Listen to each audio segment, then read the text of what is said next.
First contact and dismissal. Admiral Tavik Wren of the Vaxari Imperial Fleet stared at the holographic display with unconcealed disdain. The blue-green planet rotated slowly before him, teeming with life, particularly one species that had caught the Empire's attention through their primitive but persistent radio signals. So these are the creatures responsible for all that noise polluting our long-range communications, he said, mandibles clicking in amusement. His iridescent exoskeleton shifted between shades of deep blue and purple as he leaned forward. Humans, they call themselves. Science Officer Mira Vex approached with a data tablet. Yes, Admiral. Initial scans show they've achieved rudimentary spaceflight and digital technology. They appear to be in the early industrial phase of development. Industrial. Tavik barked a laugh that made junior officers flinch. They're burning hydrocarbons for energy. Their atmosphere is practically a combustion chamber. It's remarkable they haven't ignited their entire planet. The bridge of the Vaxari flagship Eternal Dominion hummed with suppressed laughter. Mira's skin flushed a deeper blue, the Vaxari equivalent of embarrassment. Their weapons systems are particularly primitive, offered Tactical Officer Zenith Draz, scrolling through sensor data, chemical propellants, kinetic projectiles, and crude nuclear devices, nothing that could penetrate even our atmospheric shields. Tavik gestured dismissively with one of his 4 upper limbs, and these apes think they're ready to join the galactic community. What's next? Will they offer us their impressive wheel technology? Strategic Advisor Krell Vor, older and more reserved than his colleagues, cleared his throat. Admiral, the Imperial protocols clearly state that any species with spacefaring potential must be properly evaluated before. Yes, protocols. Tavik waved impatiently. We'll do the evaluation, classify them as a Category 8 primitive species, and establish the standard containment protocols. These humans aren't worth the energy cells it takes to maintain this hologram. He zoomed in on a human metropolis. Look how they cluster in these concrete warrens. Their societal structure is barely more evolved than hive insects. He paused, then added with a smirk, no offense to our Hextillian allies, of course. They seem to be in constant conflict with each other, Mira noted, reviewing historical data. Their recorded history is predominantly warfare and territorial disputes. Of course it is, Tavik snorted. What else would you expect from creatures still operating on primitive instincts? They'll likely destroy themselves before achieving genuine interstellar capability. Lieutenant Ixorathal, typically silent during these briefings, spoke up. Their technological advancement curve is unusually steep, Admiral. In just the last century, they've progressed from ground vehicles to orbital satellites. Tavik dismissed this with a flick of his appendage. Momentary acceleration. All species have developmental spurts before plateauing. The Vaxari Empire has seen thousands of such civilizations. Most collapse under their own social instabilities. Prepare the first contact protocols, he ordered, already bored. Let's get this classification over with. The High Council won't waste resources monitoring such an insignificant species. No one aboard the mighty Vaxari vessel could have imagined that in mere orbital cycles, these insignificant apes would shake the foundations of the galaxy's oldest empire. The official first contact ceremony was, in Admiral Tavik's professional opinion, an absolute waste of Imperial resources. The diplomatic vessel Celestial Envoy hovered majestically over what humans called the United Nations headquarters in New York City.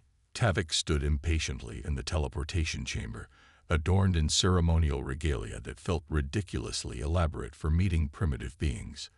Remind me again why we couldn't just send a holographic message, he grumbled to Ambassador Lyra Keth, who was meticulously adjusting her ceremonial mantle. Because, Lyra replied with exaggerated patience, Imperial Directive 5591B clearly states that all newly discovered intelligent species must receive a formal in-person introduction, even the less promising ones. Less promising. That's diplomatic speak for evolutionary dead end. Tavik barked a laugh. The teleportation sequence initiated, dissolving their molecules into streams of light that reassembled seconds later on the grand stage prepared by the humans. The gasps from the assembled crowd were audible, and several security personnel reached instinctively for their weapons. "Look at them. They're terrified by basic molecular transportation," Tavik whispered, not bothering to activate his translator's privacy mode.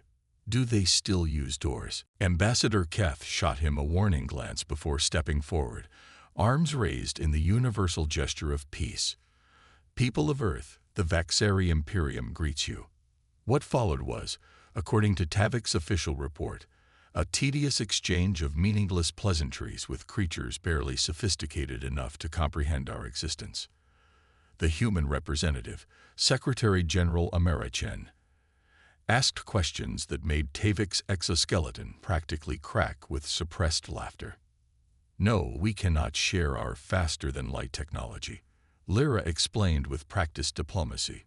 "Your species hasn't demonstrated the necessary evolutionary stability for such advancements."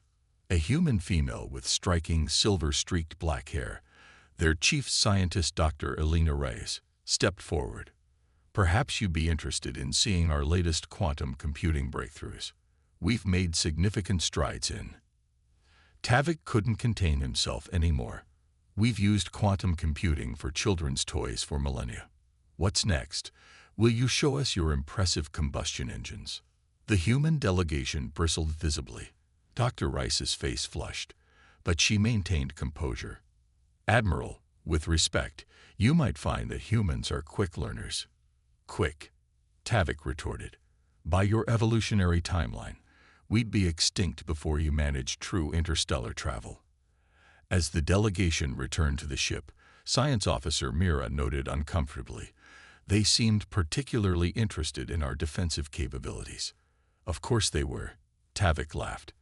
"Even apes recognize apex predators when they see them." The Imperial Council's decision came swiftly.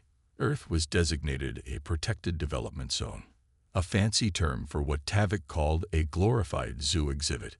Humanity would be allowed to continue its development under Vaxari supervision, with strict limitations on technological advancement. Any research into faster-than-light travel, advanced weaponry, or quantum manipulation would be immediately suppressed. "This is for your own good," High Counselor Drax Senthar announced during the official proclamation broadcast to Earth's leaders. "Your species simply lacks the neurological capacity to handle such power responsibly." Secretary General Chen leaned forward at the conference table, her expression unnervingly calm. "And if we refuse these terms?"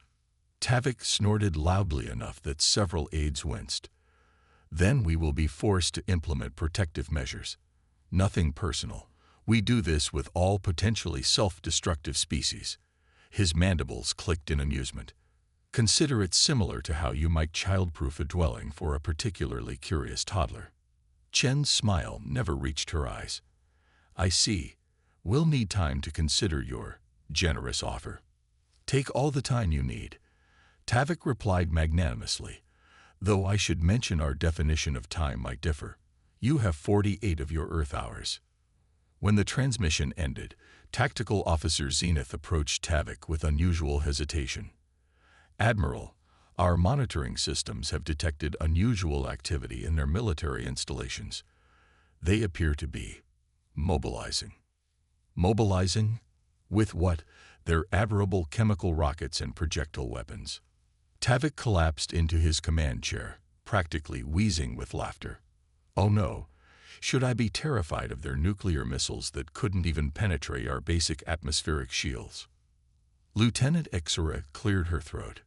"Sir, with respect, they're also moving significant resources to their quantum research facilities, the ones headed by Dr. Reyes."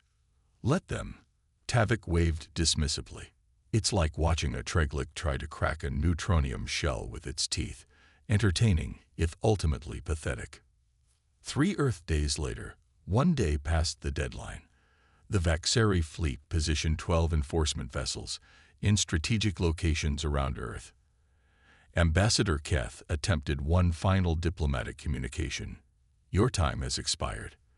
The Imperium requires your answer. Secretary General Chen's response was transmitted globally, her voice steady and resolute. We have considered your offer and find it unacceptable. Humanity will chart its own course among the stars. The bridge erupted in disbelieving laughter. Tavik had to steady himself against his console. Did she just refuse us? The audacity of these creatures is actually impressive. Shall we initiate the standard subjugation protocol, Admiral? Zenith asked, already preparing the non-lethal suppression field generators. Yes, yes, deploy the behavior modification satellites. Nothing too harsh, just enough to make them compliant. Maybe reduce their aggression by 15%. Tavik yawned, already bored with the whole situation. This will be over by dinner. The first suppression satellite exploded before it even entered Earth's upper atmosphere. What in the 7 moons of Vaxar was that? Tavik leaped to his feet, mandibles clicking rapidly in confusion. Unknown energy signature, sir. Science Officer Mira's voice had risen several octaves. It appears to be. Wait, that can't be right. Speak, Mira. It appears to be a directed quantum disruption beam. But that's impossible. They couldn't have developed that technology so quickly unless... Unless what? Tavik growled. Lieutenant Ixora finished her thought. Unless they've been studying us, while we were studying them. A second satellite exploded, then a third. On the main view screen, thousands of small craft suddenly appeared, rising from Earth's surface like angry insects from a disturbed nest. Impossible, Tavik whispered, his exoskeleton paling to a sickly yellow. They didn't have this capability 3 days ago. The comm system crackled, and Dr. Elena Rice's voice filled the bridge. As I mentioned during our first meeting, Admiral, humans are quick learners. Perhaps you should have paid closer attention. Defiance and innovation. The next 36 hours became what would later be known in Imperial historical archives as the Awakening, though most Vaxari preferred the less formal term, the oh shit moment. Admiral Tavik paced the bridge frantically, his exoskeleton now a mottled pattern of stress-induced color changes. Around him, tactical displays showed the impossible. 17 Imperial vessels disabled, their advanced propulsion systems completely offline. How? He shrieked, slamming his appendages against the tactical display. How are they doing this? They were using combustion engines a week ago.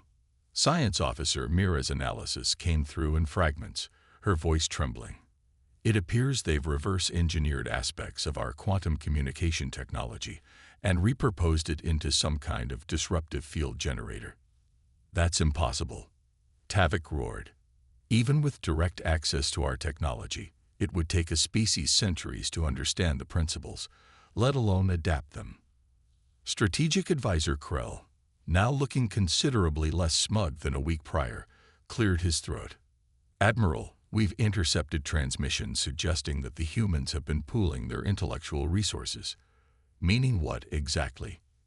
Meaning, sir, that they've apparently suspended all international conflicts, redirected their entire global economy toward technological development, and created what they're calling the RAISE Protocol, an open-source approach to scientific advancement.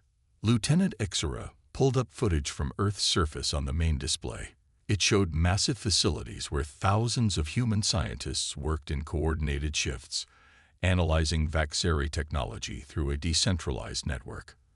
They're operating in parallel, Ixora explained, voice tinged with what sounded uncomfortably like admiration. While our scientists specialize over centuries, they've created teams that attack problems from multiple angles simultaneously. They're sacrificing depth for speed. And it shouldn't work, Tavik screeched, his voice hitting octaves that made junior officers flinch. But it was working. The evidence was undeniable. Earth's orbital space was now filled with crude but effective defense platforms incorporating hybridized technology, part human ingenuity, part stolen Vaxari concepts. The human vessels themselves were still primitively constructed, but they now carried energy weapons that could actually penetrate Imperial shielding. They've done in days what took us millennia, whispered Mira, her scientific curiosity momentarily overriding her fear.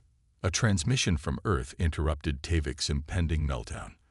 Dr. Elena Rice's face appeared on screen, looking exhausted but triumphant.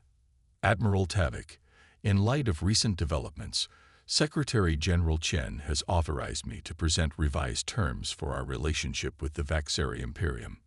Revised terms. Tavik nearly choked on the words. You primitive apes don't dictate terms to the Imperium. Reyes continued as if he hadn't spoken. First, Earth will remain sovereign and independent.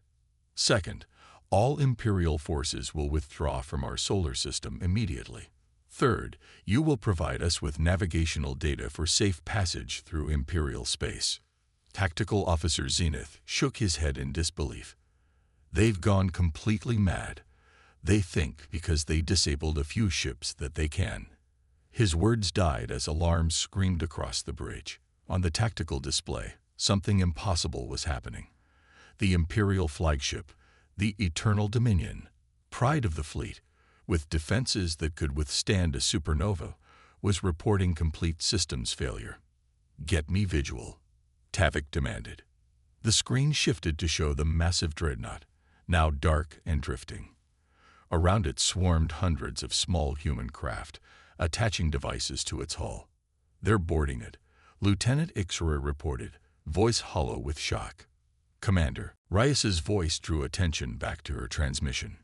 Consider that demonstration our negotiating position. The devices currently disabling your flagship are what we call electromagnetic pulse generators. Surprisingly simple technology compared to your quantum weapons. Sometimes older, more primitive approaches can be quite effective. She smiled, and for the first time, Tavik felt a chill run through his entire exoskeleton. Oh, and we've uploaded the complete schematics of your propulsion systems to every research facility on Earth. Our engineers find your reliance on crystalline quantum matrices rather inefficient. We've already developed several potential improvements. Impossible, Tavik whispered. That word, Reyes replied, her smile broadening. I don't think it means what you think it means. An old human joke, Admiral. You might want to develop a sense of humor. You're going to need it. The Imperial Council meeting was, by all accounts, the most chaotic in its 20,000-year history. High Counselor Drax's usual composure had completely evaporated as he faced the assembled representatives of the Vaxari domains. 3 months. He bellowed, smashing his ceremonial staff against the ancient floor. In 3 months, these humans have not only reversed our subjugation attempts, but have now seized 27 of our vessels. Admiral Tavik stood before the council, his once proud posture now hunched with humiliation. The situation has evolved in unexpected ways, High Counselor. Evolved. Is that what we're calling it now? Drax's voice dripped with venom.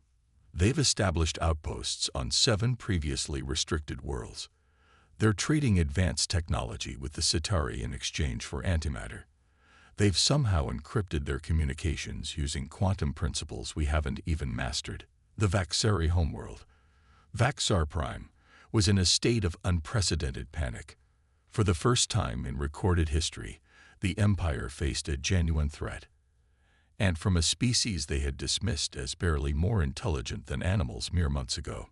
Intelligence Director Nix Trell approached the central podium, her movements stiff with tension. Our deep cover operatives have intercepted disturbing information. The humans have developed what they're calling the stellar manipulation drive. A confused murmur swept through the council chamber. Explain, demanded Drax. It appears to be a propulsion system that harnesses the energy of stars themselves, Nix continued. It allows their ships to travel at speeds we previously thought impossible without dimensional folding. How? Tavik whispered, the question that had become his personal torment. How could they advance so rapidly? Dr. Sovenver, the Empire's leading xenobiologist, stepped forward. I believe I can offer some insight, High Counselor. We fundamentally misunderstood human cognition. The chamber fell silent. Unlike our sequential, specialized thinking, human minds appear to make connections across disparate fields of knowledge. They call it lateral thinking. What's more, they operate under incredible biological pressure. Their lifespans are brutally short by our standards. What does that have to do with anything? Snapped Counselor Zyvakren. Everything, Sovin replied. Their entire species experiences life as a desperate race against time. They don't perfect technology over centuries like we do. They jury-rig solutions that work well enough and then rapidly iterate. They're more concerned with functional outcomes than theoretical purity. Tavik felt his exoskeleton crawl with discomfort. Are you suggesting we've been outthought by creatures with insufficient lifespans to even properly comprehend the universe? No, Admiral, Sovin said quietly. I'm suggesting we've been outthought precisely because of those insufficient lifespans. Their creativity is born of desperation. And desperation, it seems, is a powerful catalyst for innovation. The council chamber erupted into heated debate until a priority alert silenced all conversation. Fleet Commander Zex Thorne's holographic image appeared in the center of the room, his exoskeleton pale with alarm. High Counselor, the human fleet has breached the Helian barrier. They're approaching Vaxar Prime at tremendous speed. Our defenses, they're not responding to commands. High Counselor Drax turned to Admiral Tavik, mandibles quivering with fury. You dismissed them as apes. You classified them as harmless. And now they come for our homeworld. Tavik had no response. Outside the council chambers, through the ancient crystalline dome, he could see the first flashes of light in the upper atmosphere, the initial confrontation between the Empire's last defensive line and the approaching human armada. The irony was not lost on him. The species he had deemed unworthy of serious consideration was now forcing the mighty Vaxari Imperium to consider the unthinkable. Surrender. But worse was yet to come. No one in the council chamber could have imagined the true nature of the human strategy, not until they saw their sun begin to change. The Sun Gambit. Secretary General Amara Chen stood on the bridge of the Earth flagship Defiance, watching the holographic display with the same calm expression she had maintained throughout the conflict. Around her, officers monitored the fleet's approach to Vaxar Prime, a world that 6 months ago humanity hadn't even known existed. Status of the Prometheus Protocol, she asked, her voice betraying none of the apprehension she felt. Admiral Marcus Rhodes, formerly a theoretical physicist before the Vaxari crisis, had forced the reallocation of Earth's intellectual resources, looked up from his console. Dr. Rice reports that the stellar manipulation array is fully calibrated. We have optimal positioning around Vaxar's sun, awaiting your command to proceed. Chen nodded slowly. And our evacuation ships? In position to extract our people from the surface operations. The moment we initiate Prometheus, they'll depart. Chen turned to Dr. Julian Vega, the moral philosopher who had reluctantly designed the ethical framework for humanity's response to the Vaxari threat. Are we monsters for doing this, Julian? She asked quietly. Vega's expression was pained. We offered them peace 17 times. They responded with increased aggression. They planned our extinction. Amara, not our subjugation. The intercepts were clear. 6 weeks earlier, human intelligence units had decrypted Imperial communications revealing the Vaxari's true intentions. The protective measures were merely phase 1 of a broader sterilization protocol.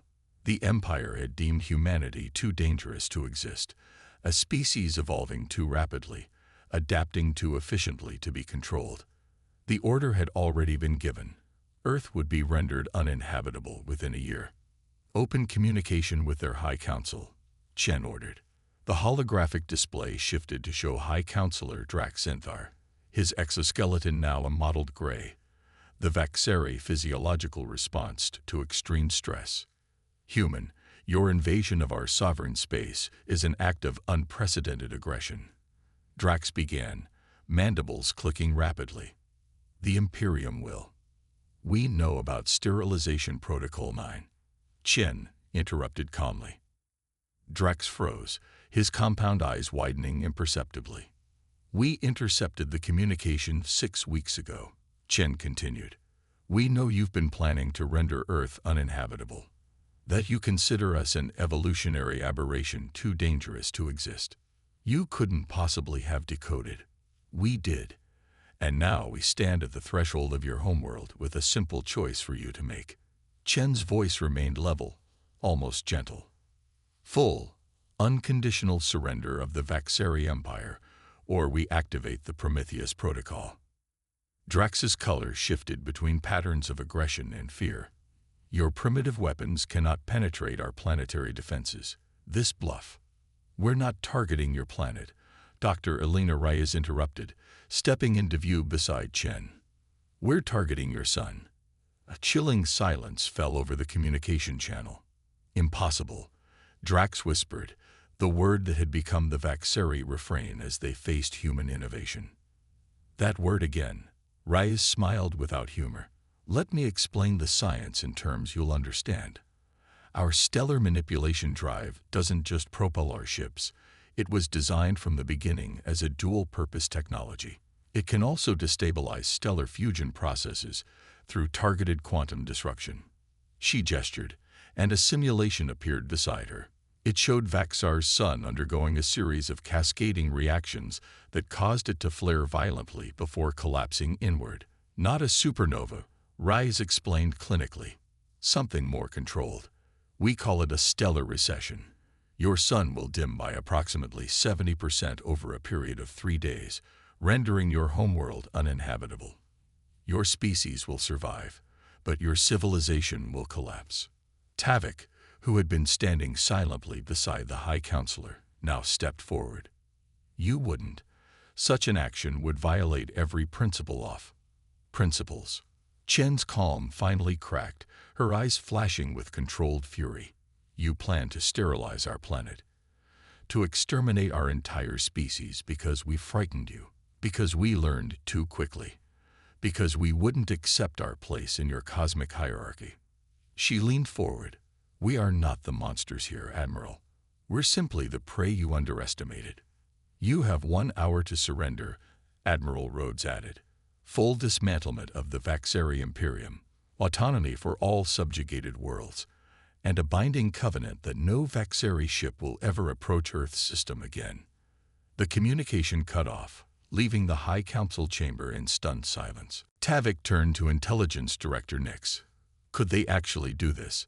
Affect our sun?" Nix's expression was grim. "Our sensors are detecting unusual quantum fluctuations in the solar corona. Something is happening.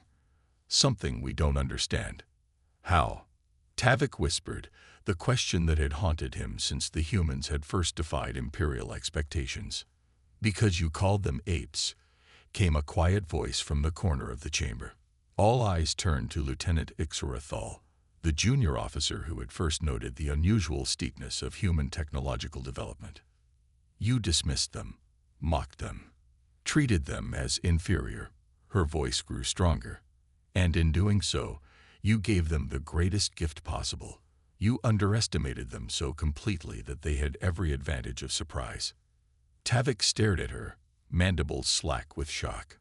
"They're not monsters," Ixora continued. "They're survivors, like the Trovec beasts of the southern plains, small, seemingly harmless, until cornered. Then suddenly capable of bringing down predators 5 times their size." High Counselor Drax turned to the ancient quantum communicator that connected directly to the Imperial fleet. "Prepare surrender terms," he said, his voice hollow with defeat. 1 standard week later, Secretary General Amara Chen stood in the Great Hall of the Vaxari High Council, the first non-Vaxari ever permitted within its hallowed walls. Before her, the representatives of an empire that had dominated the galaxy for 20 millennia awaited her words. "The terms are not negotiable," she stated, her voice echoing through the vast chamber. "The Vaxari Imperium is hereby dissolved. All subjugated worlds are granted full autonomy. Your military vessels will be dismantled, your weapons decommissioned." She paused, looking directly at Admiral Tavik. "In exchange, we will deactivate the Prometheus array and restore your sun to its natural state. And if we were to rebuild generations from now, Tavik asked quietly, if we were to come for Earth again. Chen's expression didn't change. We've left a small installation orbiting your sun, a monitoring station with a miniaturized version of the Prometheus technology. Any aggressive move against Earth in the next 1,000 years will trigger an automatic response. She stepped closer to the Admiral. You called us apes, Admiral Tavik. You mocked our primitive technology, our short lifespans, our desperate creativity. You never understood the fundamental truth about humanity. Which is, he asked. We become most dangerous when underestimated. Chen's voice was soft, but carried throughout the silent chamber. Remember that, and perhaps someday our species can meet as equals rather than as predator and prey. As she turned to leave, Tavik called after her. How did you do it? How did you advance so rapidly? Chen paused at the threshold. We didn't advance, Admiral.